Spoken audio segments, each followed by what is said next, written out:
नमस्कार दोस्तों।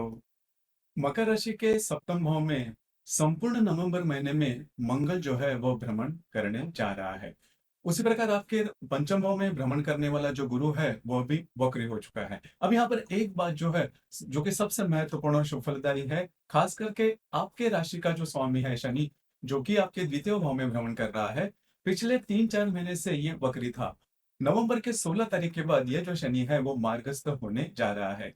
यह जो ग्रह है और बाकी के जो भी ग्रह है, उसके जो प्रभाव परिणाम है वो आपके राशि पर किस प्रकार से हो सकते हैं, सभी के बारे में डिटेल में चर्चा इस वीडियो में हम करने वाले हैं। तो सबसे पहले हम चर्चा करेंगे कि आपका जो स्वास्थ्य है, मानसिक या फिर शारीरिक, वो नवंबर महीने में किस प्रकार का होगा। जैसे कि आपके राशि का जो स्वामी है शनि, जो कि आपके द्वितीय भाव में भ्रमण कर रहा है, 16 तारीख के बाद यह जो शनि है वो मार्गस्थ होने जा रहा है। उसी प्रकार आपके राशि का जो षष्ठेश है बुध, जो कि आपके लाभ भाव में भ्रमण कर रहा है, और दिनांक 26 तारीख के बाद यह जो बुध है वो वक्री होने जा रहा है। उसी प्रकार आपके राशि का जो अष्टमेश है रवि, जो कि आपके दशम भाव में भ्रमण कर रहा है, 17 तारीख के बाद ये आपके लाभ भाव में भ्रमण करेगा। कुल मिला के देखा जाए या फिर मोटे तौर पर अगर देखा जाए, तो जो भी स्ट्रेस टेंशन आप पर चल रहे थे, खास करके आप जो भी ज्यादा विचार करते हैं आपके स्वास्थ्य के बारे में, वो जो बातें हैं वो काफी मायनों में कम होते हुए नजर आएंगे। और दूसरी ज्यादा महत्वपूर्ण बात, स्ट्रेस आप पर रहेगा। खास करके 24-25 तारीख के बाद का जो समय है उसमें स्ट्रेस रहेगा, लेकिन ये जो स्ट्रेस है वो काफी ज्यादा पॉजिटिव देखा जाएगा। तो कुल मिला के देखा जाए, स्वास्थ्य के बारे में किसी भी प्रकार के बड़े प्रॉब्लम कॉम्प्लिकेशन देखे नहीं जाएंगे, जो कि काफी अच्छी बात होगी। इसके बाद हम चर्चा करेंगे कि आपका जो फाइनेंशियल स्टेटस है, आर्थिक स्तर है, वो किस प्रकार का होगा। जैसे कि आपके राशि का जो धनेश है शनि, जो कि धन भाव में ही भ्रमण कर रहा है, यह जो शनि है वो 16 तारीख के बाद मार्गस्थ होने जा रहा है। उसी प्रकार आपके राशि का सबसे महत्वपूर्ण ग्रह, जिसे आप राजयोग कारक ग्रह भी कहते हैं, वो है शुक्र। अब ये जो शुक्र है जो कि आपके लाभ भाव में भ्रमण कर रहा है, 7 तारीख के बाद ये जो शुक्र है वो आपके व्यय भाव में भ्रमण करेगा।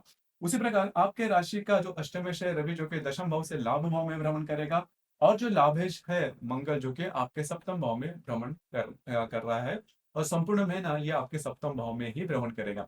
कुल मिला के देखा जाए तो यहाँ पर आपके जो स्पेंडिंग है, आपके जो खर्चे हैं, उस पर थोड़ा ध्यान देना आवश्यक है। आपके जो खर्चे हैं वो थोड़े बढ़ सकते हैं। अगर आप शेयर मार्केट में ट्रेड करते हो तो वहां पर भी सोच समझ के ट्रेडिंग करना, क्योंकि करीबन एक सप्ताह के बाद का जो समय है वो आपके लिए इतना अच्छा नहीं होगा। आपके जो अंदाज है वो चूक सकते हैं। अगर आप लॉन्ग टर्म में कोई इन्वेस्टमेंट करते हो तो कोई बड़ी प्रॉब्लम नहीं है, लेकिन अगर आप शॉर्ट टर्म में करते हो तो उससे आपको दिक्कतों का सामना करना पड़ सकता है। तो ये बात जान लेना बहुत ही ज्यादा आवश्यक है। तो पैसे के मामले में अगर देखा जाए तो खर्चे के ऊपर अगर आप नियंत्रण रखो, तो ये जो संपूर्ण महीना है इसमें किसी भी प्रकार के बड़े प्रॉब्लम देखे नहीं जाएंगे। उसके बाद हम चर्चा करेंगे कि आपका जो जो फैमिली हैप्पीनेस है वो किस प्रकार का होगा। जैसे कि आपके राशि का जो चतुर्दश है मंगल, जो कि आपके सप्तम भाव में भ्रमण कर रहा है, तो यहाँ पर घर के जो लोग हैं उनके साथ आपकी जो इंटरेक्शन है वो काफी अच्छी देखी जाएगी। उसके बारे में कोई बड़ी प्रॉब्लम देखने नहीं मिलेगी, जो कि बहुत अच्छी बात है। इसके बाद हम चर्चा करेंगे लव लाइफ के बारे में। तो लव लाइफ के बारे में अगर कहा जाए तो आपके पंचम भाव में जो गुरु भ्रमण कर रहा है वो वक्री हो चुका है। उसी प्रकार आपके जो पंचमेश है शुक्र, जो कि आपके लाभ भाव में भ्रमण कर रहा है, 7 तारीख के बाद ये जो शुक्र है ये आपके व्यय भाव में भ्रमण करेगा। तो अगर आप किसी के रिलेशनशिप में हैं, वहां पर छोटी मोटी बातों को लेकर तकरार हो सकती है। ध्यान रखिए, जो बातें हैं वो बहुत बड़ी नहीं होगी, लेकिन प्रॉब्लम आपको दिखना शुरू हो जाएंगे। क्योंकि पिछले करीबन 2-3 महीने से जो आप में और आपके जो रिलेशनशिप में व्यक्ति हैं, उनमें जो बातें हैं वो काफी अच्छी थी, काफी स्मूथ थी। आप दोनों में जो हार्मनी थी वो भी काफी अच्छी चल रही थी, लेकिन अब जाके जो बातें हैं थोड़ी सी कॉम्प्लिकेटेड हो सकती है। तो इन चीजों पर थोड़ा सा ध्यान देना आवश्यक है। हालांकि इसका बहुत बड़ा इम्पैक्ट देखा नहीं जाएगा। जो गर्भवती महिला है उन्होंने खास करके इस महीने में थोड़ा ध्यान देना आवश्यक है, क्योंकि करीबन एक सप्ताह के बाद 8-9 तारीख के बाद का जो समय है उसमें छोटे मोटे प्रॉब्लम दिखना शुरू हो जाएंगे। जो विद्यार्थी वर्ग है उनके लिए जो महीना है वो सामान्य रहेगा। उनके लिए किसी बड़ी दिक्कतें नहीं आएगी, जो कि काफी नॉर्मल बात होगी। उसी प्रकार वैवाहिक जीवन का जो मामला है वो सबसे महत्वपूर्ण है, क्योंकि आपके सप्तम भाव में जो मंगल है वो भ्रमण करने जा रहा है। संपूर्ण जो महीना है नवंबर का, उसमें यह जो मंगल है वो आपके सप्तम भाव में भ्रमण करेगा। तो यहाँ पर अगर आप विवाहित हो तो आपके जो वैवाहिक जोड़ीदार है उनके साथ जो बातें हैं, जो प्रॉब्लम है, वो थोड़ी सी ज्यादा देखी जा सकती है। आपको लग सकता है कि आपकी जो वैवाहिक जोड़ीदार है वो आपके ऊपर हावी हो रहे हैं। हालांकि इसका बहुत मतलब ये जो बातें हैं इसका बहुत बड़ा परिणाम नहीं होगा, लेकिन यहाँ पर एक बात है, क्योंकि ये जो मंगल है ये मंगल आगे जाके मतलब दिसंबर में आपके सप्तम भाव में ही वक्री होने वाला है और सप्तम भाव से लेकर फिर से वो आपके षष्ठ भाव में आएगा। तो जो स्ट्रेस सेशन चल रहा है वो थोड़ा बढ़ सकता है। तो यहाँ पर आपको एक बात है, अगर आप विवाहित हो तो आपके वैवाहिक जोड़ीदार उनके स्वास्थ्य के बारे में पहली बात ध्यान देना आवश्यक है। अगर कोई बात प्रॉब्लम विरोध में जाती है तो एक्सट्रीम पर नहीं जाना। तो ये बातें जान लेना आवश्यक है। एक बात काफी अच्छी है कि आपके लाभ भाव, आपके द्वितीय भाव में भ्रमण करने वाला जो शनि है वो मार्गस्थ हो चुका है।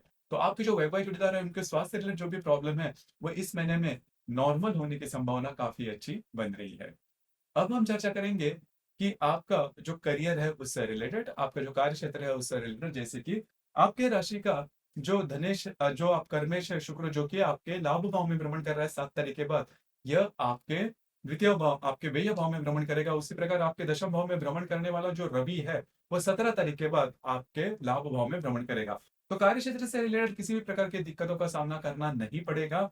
हालांकि जो भी आप काम कर रहे हो उसके कुछ अच्छे रिजल्ट्स आपको मिलेंगे। आपके काम के एप्रिसिएशन होगी, आपके जो वरिष्ठ है उनके द्वारा भी आपके काम की जो एप्रिसिएशन है वो करी जाएगी, जो कि काफी अच्छी बात है। तो कुल मिला के देखा जाए इस संपूर्ण महीने में आपको थोड़ा सा जो स्पेंडिंग है उस पर थोड़ा ध्यान देना आवश्यक है।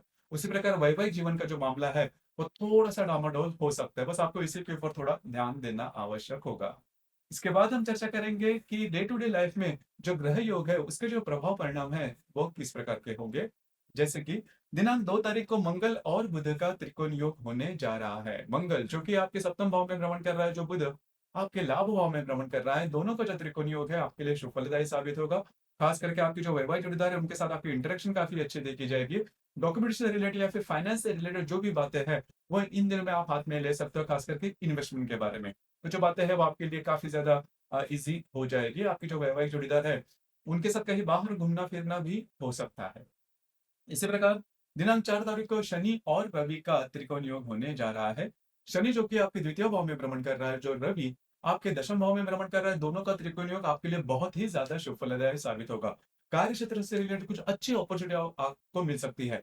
उसी प्रकार कार्य क्षेत्र के बारे में कुछ नया आप सोच रहे हो तो उससे रिलेटेड भी कुछ बेटर अर्निंग हो सकती है, जो आपके लिए महत्वपूर्ण और भविष्य में जाके शुभ फलदायी भी साबित होगी। कुछ अच्छे लाभ वगैरह मिलने की संभावना भी इन दिनों में काफी अच्छी बन रही है। इसी प्रकार दिनांक 12 तारीख को शनि और बुध का केंद्र योग होने जा रहा है। शनि जो कि आपके द्वितीय भाव में भ्रमण कर रहा है, जो बुध आपके लाभ भाव में भ्रमण करेगा, दोनों का जो केंद्र योग है वो आपके लिए शुभ फलदायी साबित होगा। अब यहाँ पर एक दो बातें जिस पर थोड़ा सा ध्यान देना आवश्यक है। आपकी जो स्पेंडिंग रहेंगे उस पर थोड़ा ध्यान दीजिए। खास करके फाइनेंस से रिलेटेड जो भी डॉक्यूमेंटेशन से रिलेटेड काम है, मतलब इन्वेस्टमेंट के मामले में, तो इसके बाद भी थोड़ा सा आपको चौकन्ना रहना होगा, क्योंकि जो बातें हैं थोड़ी सी आपके लिए कॉम्प्लिकेटेड हो सकती है। आपके जो अंदाजे चूक सकता है। हालांकि आपकी जो राशि है प्रैक्टिकल है, पैसे के मामले में बहुत ज्यादा सटीक आपके जो गणित होता है काफी सटीक होता है।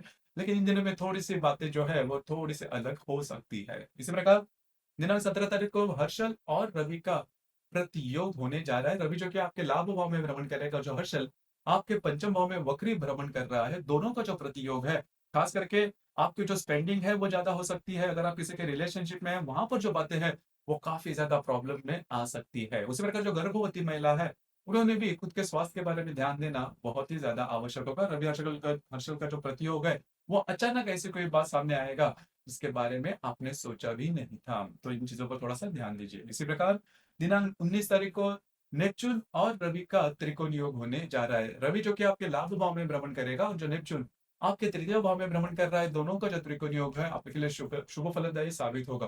कुछ अच्छे इंट्यूशंस वगैरह आ सकते हैं। आपका घूमना फिरना ज्यादा हो सकता है। जो महत्वपूर्ण काम आपके अटके हुए हैं, पूरे नहीं हो रहे हैं, खास करके सरकारी दफ्तर के मतलब सरकारी दफ्तर की ओर से जो बातें हो या फिर प्रॉब्लम आपके अटके हुए हैं वो पूरे होने की संभावना काफी अच्छी बन रही हो। आपको कुछ अच्छे इंट्यूशंस वगैरह आ सकते हैं। इजी मनी भी इस यह जो पर्टिकुलर एस्पेक्ट है या फिर योग है उसमें मिलने की संभावना काफी अच्छी बन रही है। तो कुल मिला के देखा जाए, फिर मोटे तौर पर अगर देखा जाए तो रवि नेपच्यून का जो त्रिकोण योग है वो आपके लिए लाभदायी साबित होगा।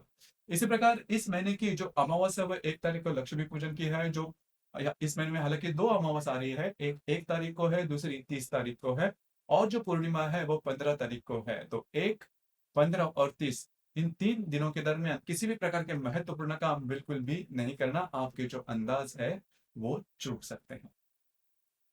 तो दोस्तों ये था मकर राशि का नवंबर 2025 का 24 का संपूर्ण राशिफल। धन्यवाद।